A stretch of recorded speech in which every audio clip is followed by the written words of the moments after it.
Right. Why am I saying this? Let's have a look. So if you've got the potential for, that's what the sun is saying. That's an underlying energy of the potential for great happiness. And then we have that happiness here. So it's almost like you see a path to it. You see a path to what will make you happy. The sun, and the moon, they're both cards of, let's talk about them together actually. We'll get to that Eight of Cups at the moment. In the present, where your focus is, but they're both cards of illumination. They both reveal things to us, right? Now, with the sun, we see everything. This is clarity in, everything. We say what needs to be said. We see everything in front of us. That's how we see the potential. We see every obstacle, every roadblock. It's like having a bird's eye view of the maze. You're not in the maze with all kind of these obstacles and stuff. Looking at it from above and thinking, okay, well, I know which direction to take to get to where I need to be. And I always remind everyone, when the sun comes up in your spread, it's a reminder that you are the sun in the solar system of your life. Whatever you focus on, whatever you look at, you're going to give it life, right? That's it. This is about creation as well. It's that life-giving energy of the sun. Beautiful, beautiful way to begin a year. And what I love about this is what's coming up in the past, last week, last month, last year, is the moon. Now, this is also a card of illumination, and it's number 18. In the major arcana, it's number 18, and this is number 19. That's why I always say we must go through the darkness to get to the light, and you've done that. Preaching to the choir here, right? Those of you that this message is for, you're well aware of what this looks like. Because the moon is when we look at the path ahead of us, and think about it. If you look at a street under direct, at noon, the sun is high in the sky. There's no shadows. You see everything clearly. And yet you look at the same street under the moonlight, even if it's a full moon, there are shadows everywhere. So that's what's happened here. If you think about it, you've been looking down that path. You've been looking down the road that you're on. But you didn't know where it was going. You didn't know what was coming up ahead. And the shadows frightened you, right? And so the moon encourages us to look at what's in the shadows. Then you might say, well, Jay, you can't look at what's in the shadows. Yes, that's the whole point. You don't know what's in the shadows until you get up to them and explore them. But looking down that street where you see a shadow, that little voice of fear, it goes off in our head and it says, hey, don't walk down that street. There could be someone waiting to mug us. There could be a ditch there. I could fall and break my neck. There could be anything, a million different things waiting in the shadows. But we don't know that. You've been facing your fears. You've had to do the shadow work, and that's what the moon is. It is the shadow work that we do. But when we do that, when we clear out those fears, look at the old doubts, whatever they were, and this tries to keep us safe, right? It turned all the lights on with the sun. Everything is clear now. So what is it that's become clear? The Eight of Cups is the focus here. You are not going to do that anymore. That's what the Eight of Cups is saying here. Cups are always about our emotions. So as much as this card shows someone who's walking away from a situation, it's at an emotional level. It doesn't always translate into physically getting up and walking off. But it is that I'm done with feeling that way. And I actually love the Eight. I love the Eight of Cups anyway, but I especially love it in this. Look at it. It's beautiful. And those cups are shiny and you'd think there's nothing wrong with them. Why is this person walking off from this situation? They've spent obviously a lot of time, energy, effort to get these 8 cups. But they don't do anything for them anymore. That's why they can leave them. It doesn't hurt. They're emotionally done with that.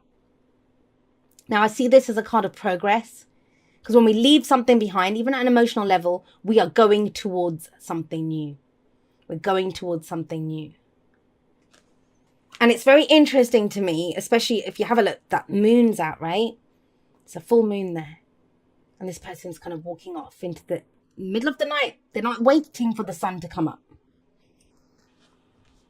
And when we have the moon sat right next to this, that kind of amplifies that message of, I don't know if you've overcome all your fears. It's almost that sense of feel the fear and do it anyway. It's that. And in that comes this clarity of, I don't care what shadows are on the way. I don't care what shadows are on this path. I know what I want to feel. I know the happiness that I'm looking for, what I'm trying to give birth to, what I'm looking to create. And you know, when we're walking around in the darkness, we're going to stumble, right? Imagine all the lights are off in the house. If there's been a power cut or something, you're going to bump into things. Even if you know the furniture where it is, you bump into things, you stumble around, you walk around a little bit slowly. But the lights are on now. And so we have the Chariot in the present. full steam ahead. This is a balancing of the head and the heart. And, we have these two sphinxes here, and it's almost as if that's the darkness and that's the light, right? They work together now. And that's one of the key things that a lot of people don't realize about everyone wants peace and happiness and, all of these beautiful emotions. But they are a part. They come as, part and parcel of the darkness as well. And when we've made peace with our dark side, when we've made peace with our fears and doubts, we know they're there. We recognize them. They're a part of who we are. There's nothing wrong with having fears. There's nothing wrong with having doubts. It's what we do with them. Do we allow them to stop us? And you're not. That's what I love about this. We have the sun here. You see the path ahead of you. And guess what? Then you get in your chariot and you go down there. You go down that path. Now, you are the charioteer. That's the whole thing of the chariot card. You're the charioteer. It's the card for Cancer. You have a lot of water energy, actually. So we have Leo, Pisces, Cancer. But remember, the signs don't own the cards. They just lend their characteristics or their energies to them. And with this card coming up, it's very much about, okay, I'm going for victory. I'm going for that. I'm going for what makes me happy. I truly am. It's a victory card, and it says victory for after your own determination, your own efforts that you put into this. This is taking control of a situation. It doesn't just happen to us, right? And that's sometimes the issue when the moon comes up. We wait for something to show up. We're kind of huddled in the darkness, in the shadows. And it's almost like that it's that realization that no one's coming, not just no one's coming to save me, but it's like, hey, I don't need anyone to save me. I know where I'm going. I know what I'm doing. I know which direction I want to go in. And that's the Chariot. Now, where does it lead? We have the Three of Cups coming up. Excuse me, Taurus. We have the Three of Cups coming up as a future energy. You know what? Let me just say that for a moment. It always happens in Taurus. And I know someone's going to say, hey, Taurus rules the throat. I always cough in the Taurus reading. So maybe it is the Taurus energy. But it's very interesting. Spot where it happened. I was speaking very clearly about your vision and where you're going and what you're leaving behind. And then where do we choke up and are not able to speak? Or, have problems with the throat chakra, or saying what we're Three of Cups when we're dealing with other people. This is going to become key for you, Taurus. Who's there for you? What's your inner circle look like? What's your support network like?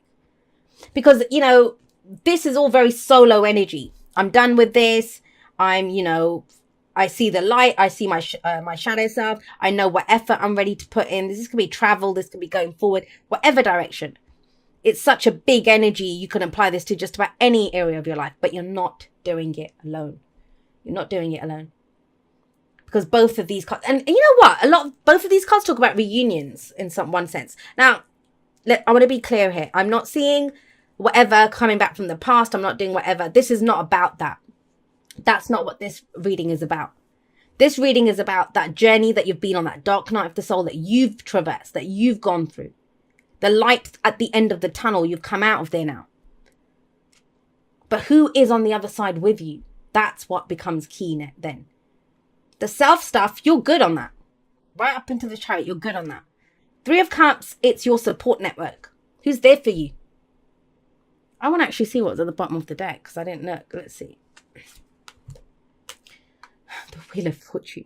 I mean, that's amazing with the Sun. It's the time is now. And you know the time is now. But what's key to this, no matter how much work we do ourselves, and I say this to people all the time, especially people that, I didn't even show you the card. Let me show you it. There's the Wheel of Fortune. The time is now.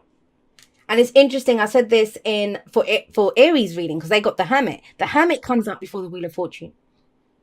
Looking within, finding that your energies in this reading, they imply that.